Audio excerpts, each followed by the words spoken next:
Welcome to another episode of the New Look Brexit Business Show with myself, Malcolm Gallagher, and Hugh Morgan-Williams.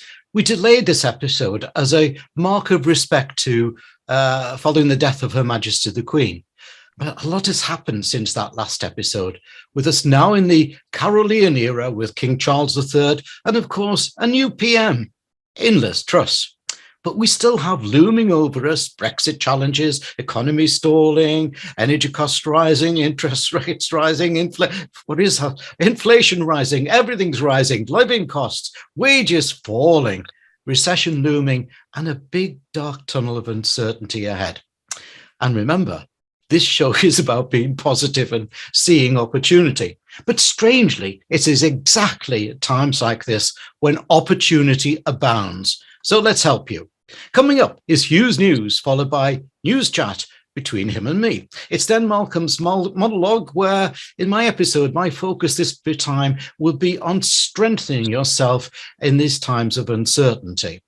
Our focus on country this week is the United States of America, and that's followed by Hugh's View. So let's get on with the show.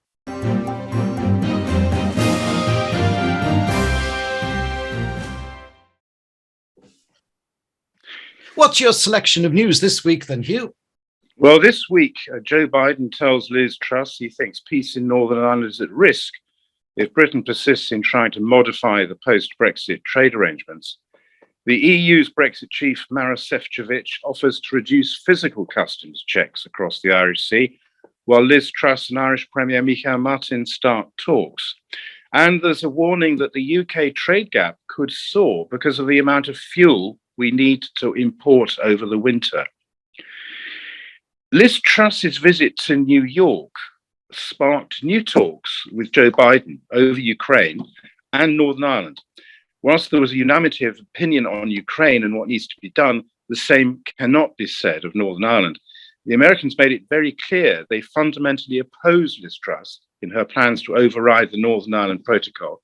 And for her part, Liz Truss had to concede that due to American opposition, there was absolutely no chance of a trade deal with the US in the short or medium term.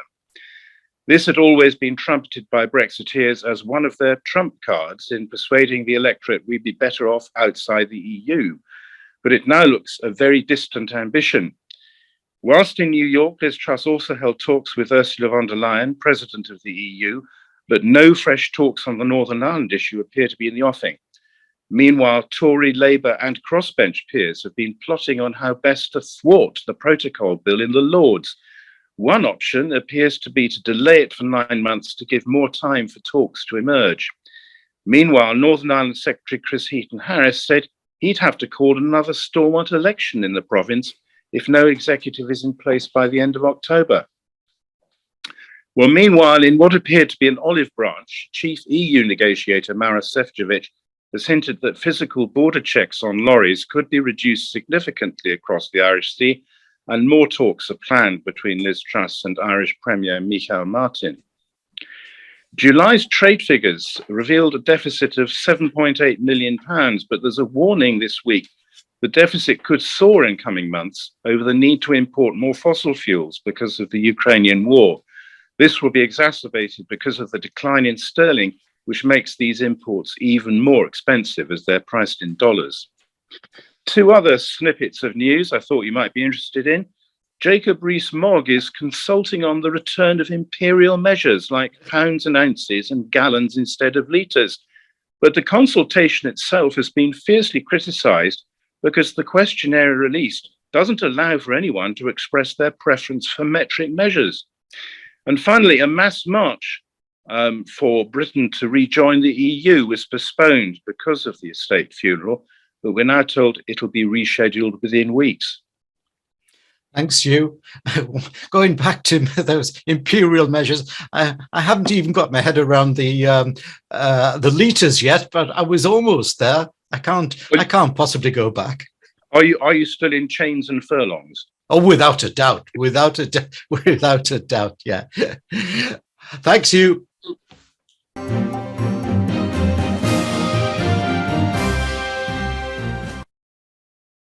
It's time for News Chat with Hugh and me.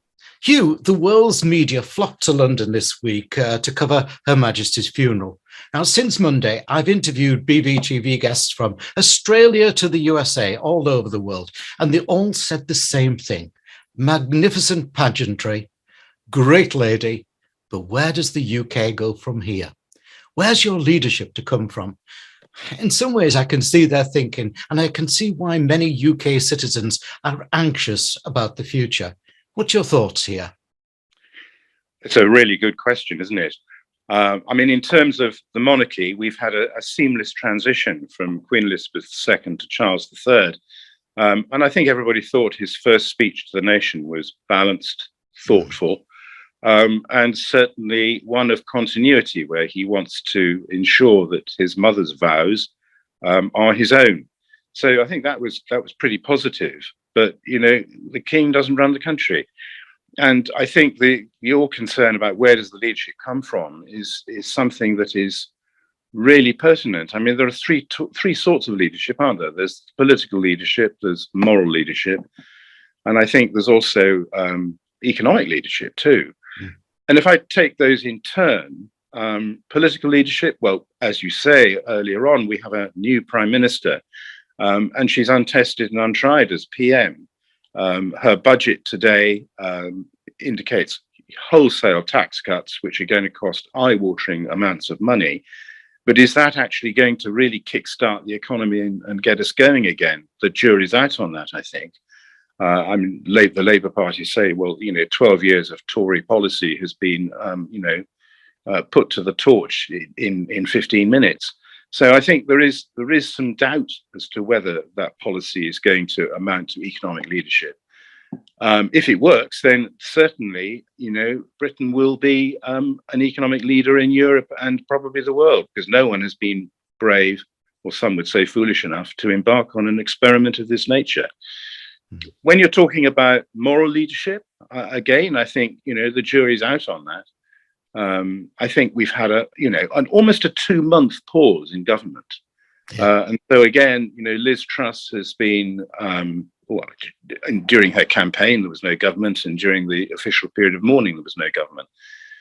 So it was just, you know, the civil servants getting on with it. So I think in terms of moral leadership, I think there are issues, for example, like sending refugees to Rwanda and things like that, which have aroused great moral outrage from spiritual leaders. So there are lots of issues like that, and indeed things like, what are our relationships going to be, both with the United States and with Europe, and dare I say it, also with Russia and China. All those questions still have to be resolved. And then I think if you're looking at what we would call leadership, again, we're in a period of uncertainty. No one really knows. There is a gap, a huge gap, in terms of where that leadership is going to come from. That presents threats and challenges as well as opportunity. And if Liz Truss seizes that opportunity, then one hopes that will deliver leadership in the way that the citizens of the UK would want.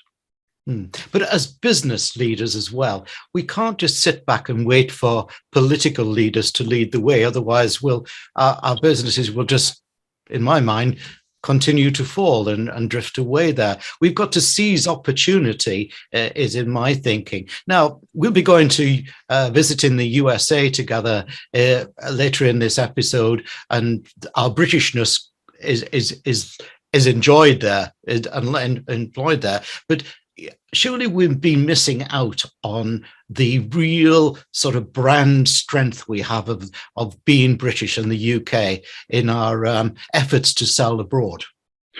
I think we have, and I think one of the problems has been a lack of trade deals around the world. So businesses are not sure how to present themselves in other countries and how to sell, how to capitalize on markets, and indeed what price that they can sell their goods at. All that has been up in the air since we left the EU, because there is now no certainty or price or demand, or whether there are going to be tariffs or not. So I think business leaders are really struggling to come up with concrete policies that secure the future of their businesses and their expansion. I mean, if you look at the fossil fuel industry as just one example, First, there's a windfall tax, then there isn't. Then it's on, then it's off. And, these are huge sums of money that affect people's businesses on a smaller scale. We've heard lots of stories about energy prices tripling or quadrupling for relatively modest firms. Some of them, like coffee shops, having to pay £180,000 in electricity. They're non-viable at that level. And the action that Liz Truss has taken today with her Chancellor, Kwasi Kwarteng, is going to be defining in terms of whether businesses can actually have the stability on which to plan increases in sales and whether they can achieve the margins they need to be survivable. So thanks, Hugh. I'm just saying that when you talk about business leadership, yes, I think we all know where we'd like to go and what we'd like to do, but there are loads of hurdles in the way which might make things impossible, and that pathway isn't clear yet. Thanks, Hugh. We need to keep encouraging people to see and seize opportunity, though. I think opportunity is around, and that's what we're about helping people to do. It's now time for Malcolm's Monologue.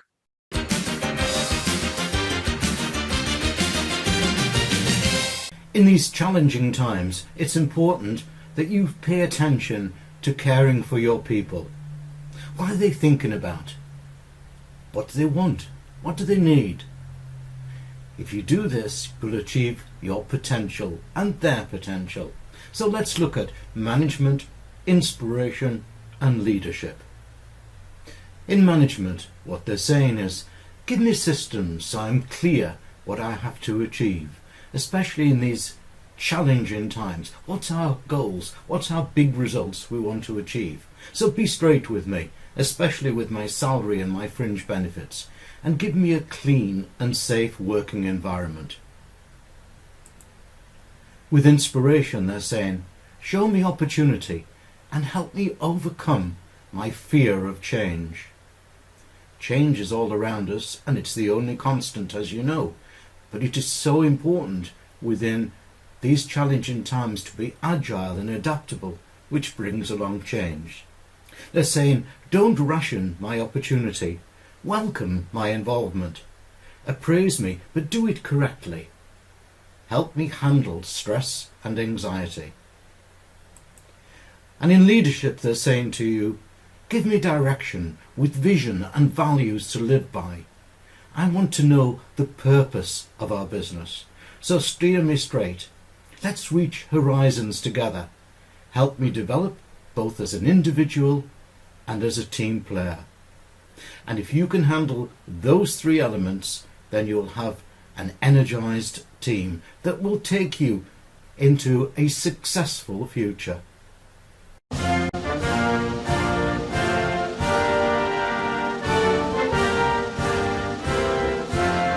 Our focus on country this episode is the USA, the United States of America. It's a primer, by the way, this episode, as we'll be taking you back to this vast country over a number of shows. I zoomed to the USA about 4 days a week for in-depth interviews with leaders. Yesterday, for example, a global supply chain manager. And in fact, I go to Oregon straight after this recording, and I like Americans. But do they want to generally do business with this is the question, especially after Biden's comments and Liz Truss's comments about we might be 10 years away from a deal with Americans. What's your thoughts, Hugh? Well, I mean, I think you're right to concentrate on the size of the American market. It is huge. I started up an American offshoot many, many years ago now. And I was completely taken aback. You put an ad in a trade magazine and you had 20,000 responses. Now you'd be lucky to get 200 in the UK in an equivalent situation. So you've got to start up if you want to treat America seriously. And you've also got to realize that on the whole, America is completely self-sufficient in everything it wants to do. So breaking into the American market is really quite tricky. And I've been looking at, the size of imports and export flows and that kind of thing. And we're roughly in balance in terms of goods. We're importing and exporting about 70 billion a year. It's our 7th most important export market. And I think we also need to look at, what we're exporting and what we're importing. And I suppose we're exporting a lot of mechanical machinery, excavating machinery. JCB is a typical example. They do very well in the States. Cars. We're a net exporter of cars to America, and also, interestingly, a net export of pharmaceuticals. And also, further down the list, but still significant, works of art. So, we are the center of the art market, and America buys a lot of art. In terms of imports, what we're importing from America, it's oils, it's minerals, it's scientific instruments, and quite a lot of aircraft as well. So, the output of Boeing in Seattle is quite significant in terms of our import bill. So all that is a sort of very rough thumbnail sketch of the import-export picture as regards the USA. But we have to remember, of course, that the USA is composed of over 50 states, and that the needs of Alaska are very different from the needs of California. And the needs of California are very different from the needs of Louisiana and Texas. And so each state really has its own markets. I mean, when you think that California is the same size as Germany, you understand how big and how important some of these individual American states are. So the best thing to do is do your research before you even start to operate in America. And also bear in mind that it would be almost impossible to actually have a pan-American business from day one. I mean, for example, Tesco's and Marks and Spencer's have both tried it and failed. So if those successful businesses in the UK can try and get into America and fail to do it, you realize the scale of the problems that you can face. And I think that's really important. And do your research, and then also tailor your products to the American market, because the needs of the American market are often very, very different from the needs of the European market. And I think it is disappointing to know that a trade deal is not in the short-term horizon or even in the mid-term horizon. I mean, there are lots of obstacles, particularly in agriculture, because Americans are insisting on being able to export chlorine-washed chicken and hormone-fed beef, which environmentalists in this country violently oppose, in addition, for example, to genetically modified crops. So the sort of philosophy and fundamental thinking of American business is very, very different. And for example, when you actually find Americans buying up British companies, quite often they make a complete hash of it, because the culture is so totally and utterly different. I mean, the attitude to holidays, for example, maternity leave, they're all completely alien to the American way of life. But of course, they're really important to the UK. So there are enormous amounts of difficulties, I think, before we will ever get a real free flow and be able to take advantage of the special relationship, because that special relationship undoubtedly exists. There is great admiration for the UK and America, and we start off with an advantage in terms of our European colleagues, I think, in terms of being able to get products into the American market. But sustaining that and bearing in mind that, selling in London for the Americans is very, very different for us selling in New York or Washington. They are different markets, and we have to actually accept that and maybe modify our products in order to fit different markets in the US. There's a great book, by the way, out, I think it's in second edition, called Dealing with the Americans, where you try to understand the psyche of America. Now, I've presented many big shows. I've actually presented sales shows in Las Vegas and places like that. So I've been used to the American way of thinking. And the Americans really, really like the British. I got offered once the job of marketing manager of the Smoky Mountains in many years ago there. And I was flying back once from Washington with the chief executive CEO of Marriott Hotels. And he says, "We love employing Brits. You're thinkers and you're doers and so on like that." And even down to the fact there's Meghan Markle seeking out a British person to marry. So there's plenty of opportunity if you just start to understand the psyche, I think, of the USA. We're lucky here at BVTV because we absolutely get inundated by Americans, thought leaders, top leaders, wanting to be on a show because we're a British show. We're a British show. The other day, the right-hand man of Steve Jobs, former right-hand man of Steve Jobs, and people like that, all wanting to be part of the British. One interesting thing is, I was interviewing a regular guest, Mitch Graff, this week. He's a nationally syndicated radio show host across the whole of America there. And he's saying, we've just been watching 24/7 the Queen and the Queen's death and everything. He says, I knew nothing about it beforehand, but I'm transfixed now. The sheer pageantry, the sheer precision and the timing and everything. He said it puts a lot of us Americans to shame. Well, that's right. And I think, there are advantages, but as long as we don't confine ourselves to exporting models of beefeaters and biscuit because that, I'm sure they'll do well, but they're not really what we as a country are about. No. But the Americans want to buy our thinking. They like our thinking. They've got some great thinking, don't get me wrong, and that. But we're a bit more pragmatic.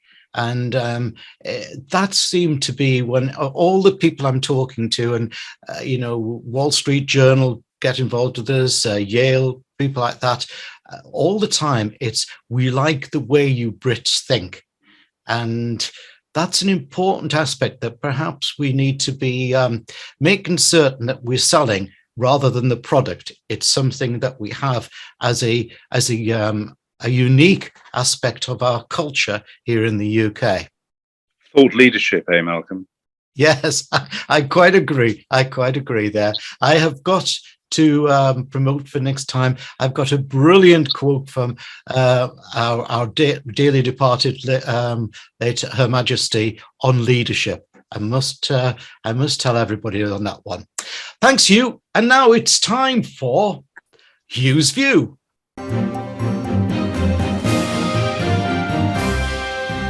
Thank you, Malcolm. Well, as we've been discussing, international diplomacy is moving up the political agenda following the suspension of normal government due to the period of mourning following the death of the Queen.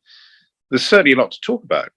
Russian threats of escalation and mobilization, with the consequent instability of energy prices, is just one strand causing international stress. China's ambitions over Taiwan, the continuing instability of supply chains following the pandemic, and rumbling tensions within Europe on support for Ukraine and the price and availability of gas are all areas where talking is urgently required. Not just talking, but agreeing things. It's vital we agree things in this huge period of global instability. We need that calming down and conquering for political and economic success. Our petty squabbling over Brexit trade deals will do us no good in the long run. Harking back to imperial weights and measures is just one example of denying progress, making trade more difficult, and standardization impossible. Over this last week, I've been thinking what Her Majesty might have thought of our current position and problems. By her longevity, patience, and wisdom, I can't help feeling she would have been able to get to the heart of the matter in 10 seconds flat, and in a further heartbeat or two, come up with diplomatic solutions to the many problems we face. Hear, hear, Hugh. Thank you very much indeed for that very poignant ending. It's time to close this show. The first after the death of Her Majesty, and the first with Liz Truss as PM and the former Prince Charles as King Charles III. We'll be back soon with our next episode, where our focus country will be on Ireland. Keep watching.